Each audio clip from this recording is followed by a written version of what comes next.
আবহমান কাল জুড়ে চলে আসা এই পবিত্র রীতিকে কেন আপনারা মানতে মানা করছেন? আপনার কাছে কি দলিল আছে? আর বিশেষ করে আমি ব্যক্তিগতভাবে যদি বলি, তাহলে আমি ছোটবেলা থেকেই এই বিশেষ দিনটিকে, আমি কেন, আমাদের পরিবার পরিজন, সমাজ, সংস্কৃতি সর্বস্তরে এই দিনটিকে খুব সম্মানের সাথে পালন করে এসেছি। আমার এখনও মনে আছে এই দিনটিতে আমরা মিলাদ করেছি, এবং অবশ্যই বালাগালুলা বেকাম আলিহি খসাফাদ্দুজা বেজাম আলিহি হাসানাতু জামিয়া খসা আলি সাল্লে আলাহি ওয়ালহি। আমার স্পষ্ট মনে আছে, এখনও পর্যন্ত করছে। আসলে এগুলো করতে, বা আপনি যেভাবে যে যুক্তিগুলো দিচ্ছেন এর বিপক্ষে, কেন পালন করতে সমস্যা কোথায়? জনাব রেজাউল করিম, আপনার আপনার সময় 15 মিনিট এখন থেকে শুরু হচ্ছে। জাযাকাল্লাহ খাইরান। বিসমিল্লাহির রহমানির রহিম। নাহমাদুহু ওয়া নুসাল্লি আলা রাসূলিহিল কারীম, আম্মা বা'দ।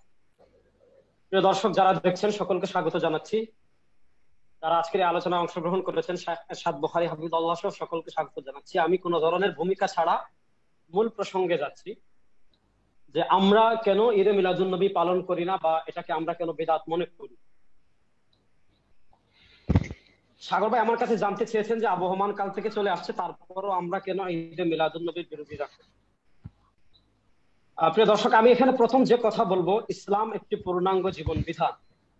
ইসলাম ইসলাম ধর্মে সব কিছুর পূর্ণাঙ্গ দিক নির্দেশনা দেওয়া হয়েছে।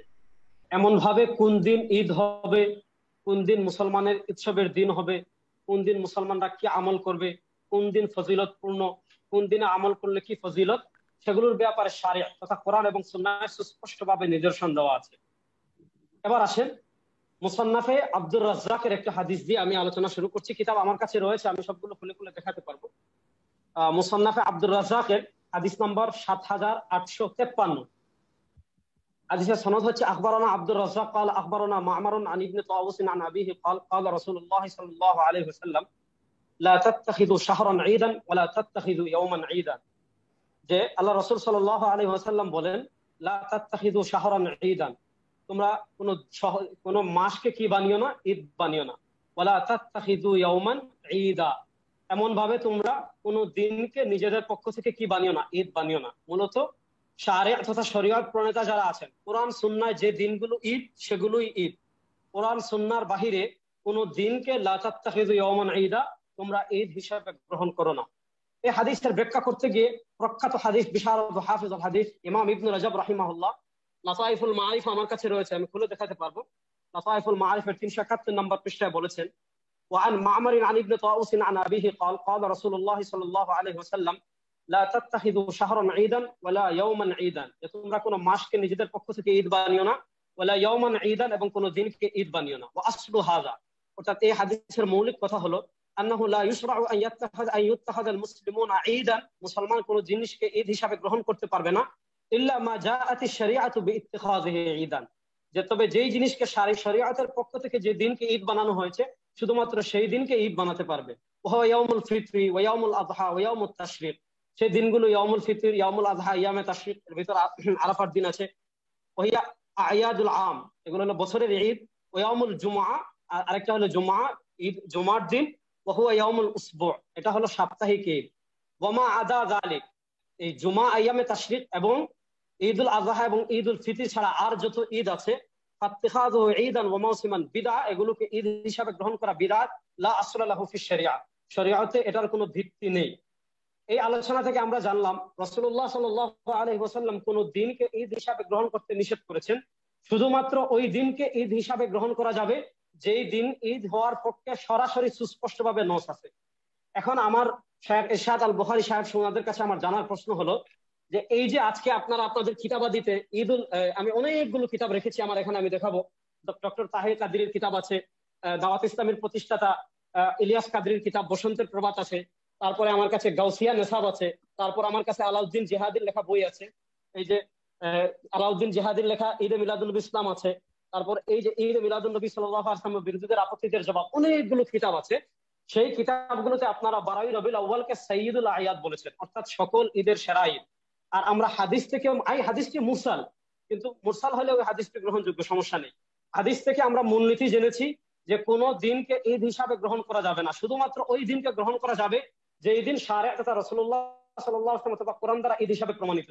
আমার প্রথম প্রশ্ন হইল 12ই রবিউল আউয়াল ঈদ, এটা কোন হাদিসে আপনারা পেয়েছেন? কোন সহি? একদম হাদিসটা সহি হতে হবে। 2 নম্বর সরিহ, অর্থাৎ সুস্পষ্ট ভাবে 12ই রবিউল আউয়াল কথা থাকতে হবে। কেন থাকতে হবে এটার ব্যাখ্যা আমি করে যাচ্ছি। আমরা দেখেছি রাসূলুল্লাহ সাল্লাল্লাহু আলাইহি ওয়াসাল্লাম সুস্পষ্ট ভাবে বলেছেন যে নিজেদের পক্ষ থেকে কোনো দিনকে ঈদ বানানো যাবে না, শারিয়ার পক্ষ থেকে যেই দিন ওই দিন ঈদ। প্রশ্ন হলো 12ই রবিউল আউয়ালকে কোন হাদিসে ঈদ বানানো হয়েছে? 2 নম্বর, আমার কাছে যে বইটা আপনারা দেখতে পাচ্ছেন, এটা আমাদের আমাদের যারা আমরা ঈদে মিলাদুন্নবী করি না তাদের ধর্মের কোনো কিতাব না। এই বইটার নাম হলো গাউসিয়া তারবিয়াতি নেসাব, প্রকাশনায় আঞ্জুমান রহমানি আহমদিয়া সুন্নিয়া ট্রাস্ট। এটা মূলত আমাদের বেরলভী ভাইদেরই প্রকাশনীর কিতাব এবং তাদের নেসাব। এই বই থেকে আমি একটা মূলনীতি পড়ে শোনাই, আহমদ ইয়া খানের মূলনীতি। এই বইয়ের 540 নম্বর পৃষ্ঠায়, এই বইয়ের 540 নম্বর পৃষ্ঠায় ইয়াকুম ওয়া মুহদাসাতিল উমুর ফাইন্না কুল্লা মুহদাসাতিন বিদআ ওয়া কুল্লা বিদআতিন যালালা। এই হাদিসের ব্যাখ্যায় ওখান থেকে পড়ে শোনাই। 540 নম্বর পৃষ্ঠায় বলা হয়েছে, এই হাদিসের ব্যাখ্যায় হাকিমুল উম্মত মুফতি আহমদ ইয়ার খান নাঈমি রাহিমাহুল্লাহ, যিনি জাল হাকের লেখক, उन्हीं बोले यहाँ नई चीज से मुराद नए अकीदे है जो इस्लाम में हुजूर सल्लल्लाहु अलैहि वसल्लम के बाद इजाद की जाए, इसलिए कि यहाँ इसी गुमराही कहा गया, गुमराही अकीदा में है। অর্থাৎ যে আকীদাকে রাসূলুল্লাহ সাল্লাল্লাহু আলাইহি ওয়াসাল্লামের পরে যে আকীদাকে ইসলামে আবিষ্কার করা হয়েছে সেটাকে এই হাদিসে গুমরাহি বলা হয়েছে। এটা তারবিয়াতি নিসাব 540 নম্বর পৃষ্ঠায় আহমদ ইয়ার খান নাঈমির বক্তব্য। অর্থাৎ যে আকীদাটা রাসূলুল্লাহ সাল্লাল্লাহু আলাইহি ওয়াসাল্লাম থেকে প্রমাণিত না, ওই আকীদা ইসলামে আবিষ্কার করার নাম হলো বেদাত এবং গুমরাহি। আমার জানার বিষয় হলো 12ই আউয়ালকে আপনারা ঈদে মিলাদুন্নবী বানিয়েছেন, মাশাআল্লাহ। এখন আপনাদের কিতাবাদিতে লেখা সাইয়্যিদুল আয়াদ, যে সকল ঈদের সেরা ঈদ। 12ই রবিউল আউয়ালকে কোরআনের কোন আয়াতে সাইয়্যিদুল আয়াদ বলা হয়েছে? রাসূল করিম সাল্লাল্লাহু আলাইহি ওয়াসাল্লাম কোন হাদিসে 12ই রবিউল আউয়ালকে ঈদ বলেছেন অথবা 12ই রবিউল আউয়ালকে সাইয়্যিদুল আয়াদ বলেছেন? সাহাবা একরাম রিদওয়ানুল্লাহি আলাইহিম আজমাইন তাদের জীবনীতে, তাদের পুরো জীবনে 12ই রবিউল আউয়ালকে কোথায় মানে এটাকে ঈদে মিলাদুন্নবী বলেছেন অথবা সাইয়্যিদুল আয়াত বলেছেন, এটার আমি দলিল চাই। তারপরের প্রসঙ্গে আমরা যাই। 4 মাযহাবের আমরা কিছু মূলনীতি বলবো। মূলনীতি বলার আগে সাগর ভাই, আমার সময় শেষ হওয়ার 2 মিনিট আগে আমাকে বলবেন। একটা হাদিস শোনাই। ইমাম তাবারানী রাহিমাহুল্লাহ মুআজামুল কবির হাদিস এনেছেন 1647 নম্বর হাদিস। আল্লাহর নবী সাল্লাল্লাহু আলাইহি ওয়াসাল্লাম বলেন, মা বাকিয়া শাইউন ইউকাররিবু মিনাল জান্নাহ ওয়া ইউবাঈদ মিনান নার ইল্লা কাদ বুয়িনা লাকুম, যে মা বাকিয়া শাই, এমন কোন জিনিস অবশিষ্ট নেই, ইউকাররিবু মিনাল জান্নাহ, যা তোমাদেরকে জান্নাতের নিকটবর্তী করবে, ওয়া ইউবাঈদ মিনান নার, এবং জাহান্নাম থেকে দূরে নিয়ে যাবে। অর্থাৎ ইবাদত, এমন কোন ইবাদত নাই ইল্লা কাদ বুয়িনা লাকুম, যেগুলো তোমাদেরকে সুস্পষ্ট করে দেওয়া হয়েছে সবগুলো। এই হাদিস সহিহ। ইমাম হাইসামি রাহিমাহুল্লাহ মাজমুউজ যাওয়াইদের 13971 নম্বর হাদিসে এই হাদিসকে কি বলেছেন? সহিহ বলেছেন। এই হাদিসে বলা হয়েছে ইবাদত সব সুস্পষ্ট করা হয়েছে। এখন যে 12ই রবিউল আউয়াল সাইয়্যিদুল আয়াত বানানো হয়েছে, ঈদে মিলাদুন্নবী বা সকল ঈদের সেরা ঈদ বানানো হয়েছে, এবং এই দিনের যে বিশেষ ইবাদত গুলো রয়েছে, এই দিনকে সাইয়্যিদুল আয়াত কোন হাদিসে বানানো হয়েছে সেটা আমাদেরকে সুস্পষ্টভাবে সহিহ, সুস্পষ্ট সরিহ এবং সুস্পষ্ট হাদিস দেখাতে হবে। কারণ রাসূল বলেছেন কাদ বুয়িনা লাকুম। হযরত আব্দুল্লাহ ইবনে মাসউদ রাদিয়াল্লাহু তাআলার বক্তব্য আল মুআজামুল কবির, হাইসামি রাহিমাহুল্লাহ এনেছেন 8770 নম্বর হাদিস।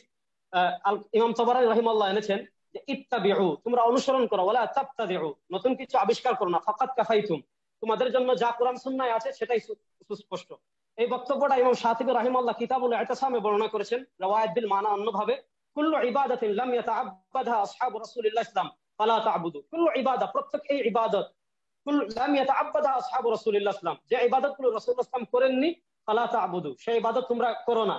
এখন দেখাতে হবে সাহাবা একরাম তাদের জীবনীতে কখন 12ই রবিউল আউয়াল ঈদে মিলাদুন্নবী বা সাইয়্যিদুল আয়াত পালন করেছেন, কমসে কম চলন সহি হাসান সনদের হাদিস দ্বারা দেখাতে হবে।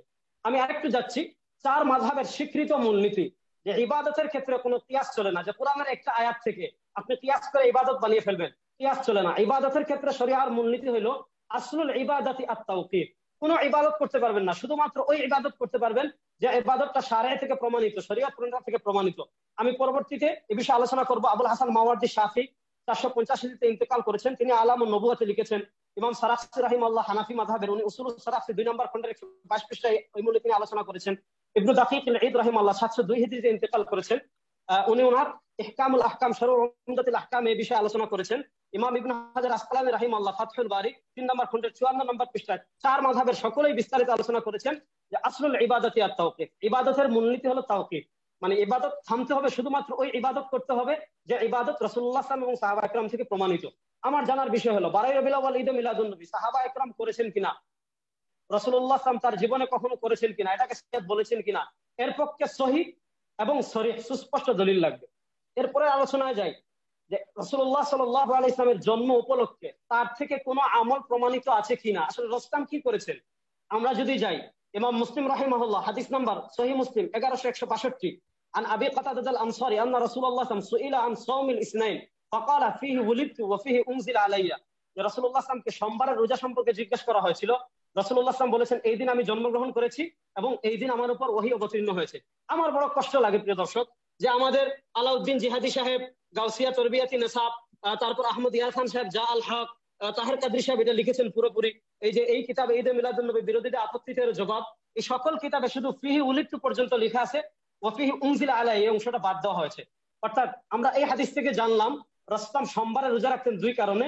এক কারণ হলো এই দিন রাসূলুল্লাহ সাল্লাল্লাহু আলাইহি ওয়াসাল্লাম জন্মগ্রহণ করেছেন, আরেক কারণ হলো এই দিন রাসূলুল্লাহ সাল্লাল্লাহু আলাইহি ওয়াসাল্লামের উপর ওহী এসেছে। আরো আমরা জানি তিরমিজি শামাইলে তিরমিজি হাদিস নাম্বার 747 আল্লাহর নবী ইসলাম বলেন আল্লাহ রাসূল قال تعرض الاعمال يوم الاثنين والخميس فاحب ان يعرض عملي وانا صائم। এই হাদিস সনদের দিক থেকে হাসান। আল্লাহর নবী বলেন تعرض الاعمال يوم الاثنين, বান্দার আমল আল্লাহর কাছে সোমবারে পেশ করা হয় এবং বৃহস্পতিবারে পেশ করা হয়। فاحب ان يعرض عملي وانا صائم, আমি পছন্দ করি এইটা যে আমার আমল এমন অবস্থায় পেশ করা হোক যেন আমি রোজাদার। তো আমরা তিনটা কারণ জানলাম রাসূলুল্লাহ সাল্লাল্লাহু আলাইহি ওয়াসাল্লাম সোমবারে রোজা রাখতেন তিন কারণে। ফিহি উলিদতু, আমি জন্মগ্রহণ করেছি, আমার এই দিন আমার উপর ওহী এসেছে এবং এই দিন আল্লাহ বান্দার আমল আল্লাহর কাছে পেশ করা হয়। তাহলে আমরা জানলাম রাসূল করিম সাল্লাল্লাহু আলাইহি ওয়াসাল্লাম থেকে তার জন্মদিন উপলক্ষে আমল প্রমাণিত, অর্থাৎ তিনি সোমবারে রোজা রাখতেন। তো দর্শক খুব ভালো করে মনে রাখবেন রাসূলুল্লাহ সাল্লাল্লাহু আলাইহি ওয়াসাল্লাম তার জন্মদিনের কৃতজ্ঞতা স্বরূপ আমল নির্ধারণ করার জন্য নির্ধারণ করেছেন বারকে, অর্থাৎ তিনি প্রত্যেক সোমবারে রোজা রাখতেন। আর সোমবার বছরে আসে, সপ্তাহে প্রত্যেক মাসে আসে 3 বার থেকে 4 বার, এই হিসাবে বছরে 48 থেকে 52 বার সোমবার আসে। রাসূলুল্লাহ সাল্লাল্লাহু আলাইহি ওয়াসাল্লাম সোমবারে রোজা রাখার মাধ্যমে কি করতেন, তার জন্মের শুকরিয়া আদায় করতেন, এক নাম্বার। 2 নাম্বার কথা হলো আমরা যদি রাসূলুল্লাহ সাল্লাল্লাহু আলাইহি ওয়াসাল্লামের প্রকৃত আশিক হই তাহলে আমাদের জন্য করণীয় কি, আমাদের জন্য করণীয় অনেকগুলো নস এই কিতাবে আস-সুন্নাহ ওয়া মাকানাতুহা ফি তাশরি'আল ইসলামী, ডক্টর মুস্তাফা সিবাই রাহিমাহুল্লাহ যুগবিখ্যাত কিতাব, সেই কিতাবে অনেকগুলো নস এনেছেন আল্লাহর কোরআনের আয়াত। আল্লাহ রাব্বুল আলামিন পবিত্র কোরআনে বলেছেন ওয়া মা আতাকুমুর রাসূল ফাখুযু ওয়া মা নাহাকুম আনহু ফান্তাহু, সূরা হাশর আয়াত নম্বর 7, যে রাসূল যা নিয়েছেন সেটাকে আঁকড়ে ধরো, রাসূলুল্লাহ সাল্লাল্লাহু আলাইহি ওয়াসাল্লাম যা থেকে নিষেধ করেছেন সেটা থেকে বিরত থাকো। আল্লাহ রাব্বুল আলামিনের কোরআনের অসংখ্য আয়াতে বলেছেন ওয়া আতিউল্লাহ ওয়ার রাসূল লাআল্লাকুম তুরহামুন, তোমরা আল্লাহ এবং রাসূলের আনুগত্য করো যাতে তোমাদের উপর রহম করা হয়। আল্লাহ রাব্বুল আলামিন কোরআনের আরেক আয়াতে বলেছেন মান ইউতি'র রাসূলা ফাকাদ আতা আল্লাহ, যে ব্যক্তি রাসূলের আনুগত্য করলো সে আল্লাহর আনুগত্য করলো। এরপরে সূরা আলে ইমরান আয়াত নম্বর 31 আল্লাহ নবী সাল্লাল্লাহু আলাইহি ওয়াসাল্লাম বলেন কুল ইন কুনতুম তুহিব্বুনাল্লাহ ফাত্তাবিউনি, আমার অনুসরণ করো যদি তোমরা আল্লাহকে ভালোবাসো ইউহিব্বুকুমুল্লাহ, আল্লাহ তোমাদেরকে ভালোবাসবেন। এরপর আল্লাহ রাব্বুল আলামিন কোরআনের আরেক আয়াতে বলেছেন কুল আতিউল্লাহ ওয়ার রাসূল, তোমরা আল্লাহ এবং রাসূলের আনুগত্য করো। ফাইন তাওয়াল্লাউ ফাইন্নাল্লাহা লা ইউহিব্বুল কাফিরিন, যদি মুখ ফিরিয়ে নাও আল্লাহ কাফিরদেরকে পছন্দ করেন না। এইভাবে আয়াত আছে কোরআনে 34টা, আমি আয়াত সংগ্রহ করেছি যেখানে আল্লাহ রাব্বুল আলামিন রাসূলুল্লাহ ইসলামের আনুগত্য করার নির্দেশ দিয়েছেন। এবার আসেন আমাদের আনুগত্য করতে হবে রাসূলুল্লাহ ইসলামের, আর রাসূলুল্লাহ সাল্লাল্লাহু আলাইহি ওয়াসাল্লাম থেকে তার জন্মদিন উপলক্ষে সোমবারে রোজা রাখা প্রমাণিত। এখন আমাদের জন্য করণীয় কি, লা তুকাদ্দিমু বাইনা ইয়াদাইল্লাহি ওয়া রাসূলি, রাসূলুল্লাহ ইসলামকে ওভারটেক না করা। রাসূলুল্লাহ ইসলাম যেহেতু সোমবারে রোজা রেখেছেন, উম্মার করণীয় কি, সোমবারে রোজা রাখা। দেখেন আজকে যারা ঈদে মিলাদুন নবী পালন করেন তারা কি রাসূলুল্লাহ ইসলাম নির্ধারণ করেছেন বারকে, প্রত্যেক সোমবারকে, আর যারা ঈদে মিলাদুন নবী পালন করেন তারা নির্ধারণ করেছেন তারিখকে। কিভাবে, তারা প্রত্যেক মাসে প্রত্যেক বছরে একবার বার রবিউল আউয়াল ঈদে মিলাদুন নবী পালন করেন। আমার প্রশ্ন হলো রাসূলুল্লাহ ইসলাম নির্ধারণ করেছেন বারকে, সোমবারকে, যেটা বছরে 48 থেকে 52 বার আছে, প্রত্যেক মাসে 3 বার আসে, 4 বার আসে। আপনি রাসূল ইসলামকে ওভারটেক করে রাসূলুল্লাহ ইসলাম নির্ধারণ করেছেন বার, আর আপনারা নির্ধারণ করলেন তারিখ। এখন রাসূলুল্লাহ ইসলামকে ওভারটেক করে যেখানে রাসূল ইসলামের সহিহ সরিহ নস আছে, নস ওভারটেক করে আপনি কিয়াস করে আরেকটা আমল ইজতিহাদ করার অনুমতি শরীয়ত আপনাকে দিয়েছে কি না। দ্বিতীয়ত হলো রাসূলুল্লাহ সাল্লাল্লাহু আলাইহি ওয়াসাল্লাম রেখেছেন রোজা আর আপনারা বানিয়েছেন ঈদ। এখন তো ঈদ না, এটা হয়ে গিয়েছে সাইয়্যিদুল আয়াদ। এখন আমার প্রশ্ন আমি গুছিয়ে নিচ্ছি, আমার যে বেশ কয়েকটা বিষয় আমি আলোচনা করেছি। প্রথম বিষয়, রাসূল নিজে নিষেধ করেছেন লা তাত্তাখিযু ইয়াওমান ঈদা, তোমরা কোনো দিনকে নিজেদের পক্ষ থেকে ঈদ বানাইও না। 12 রবিউল আউয়ালকে ঈদ অথবা সাইয়্যিদুল আয়াদ কোথায় বলা হয়েছে, এক নাম্বার। আমার 2 নাম্বার প্রশ্ন হলো রাসূলুল্লাহ সাল্লাল্লাহু আলাইহি ওয়াসাল্লাম কোন হাদিস, আমি শেষ করছি, কোন হাদিসে 12 রবিউল আউয়ালকে সাইয়্যিদুল আয়াত বানিয়েছেন সে হাদিস দেখান। 12 রবিউল আউয়ালের ফজিলত সংক্রান্ত সহিহ বর্ণনা কোথায়? 12 রবিউল আউয়ালের ফজিলত, এই দিন এই কাজ করলে এই ফজিলত, সহিহ বর্ণনা দেখাবেন। রাসূলুল্লাহ সাল্লাল্লাহু আলাইহি ওয়াসাল্লাম জীবনে 12 রবিউল আউয়াল ঈদে মিলাদুন নবী পালন করেছেন অথবা পালনের নির্দেশ দিয়েছেন, দিয়ে থাকলে কোন হাদিসে? সাহাবা একরাম কি কখনো 12 রবিউল আউয়াল ঈদে মিলাদুন নবী পালন করেছেন কিংবা সেদিনকে সাইয়্যিদুল আয়াত ঘোষণা করেছেন? ঘোষণা করলে হাদিস কোথায়? 12 রবিউল আউয়ালের কোন কিংবা বিশেষ মর্যাদা সহিহ সনদে কোন সাহাবা থেকে প্রমাণিত কিনা? প্রমাণিত হলে কোন হাদিসে? দলিল দিন। 8 নাম্বার, জি, রাসূলুল্লাহ আপনাকে সাল্লাল্লাহু আলাইহি ধন্যবাদ, ওয়াসাল্লাম আপনাকে ধন্যবাদ আপনার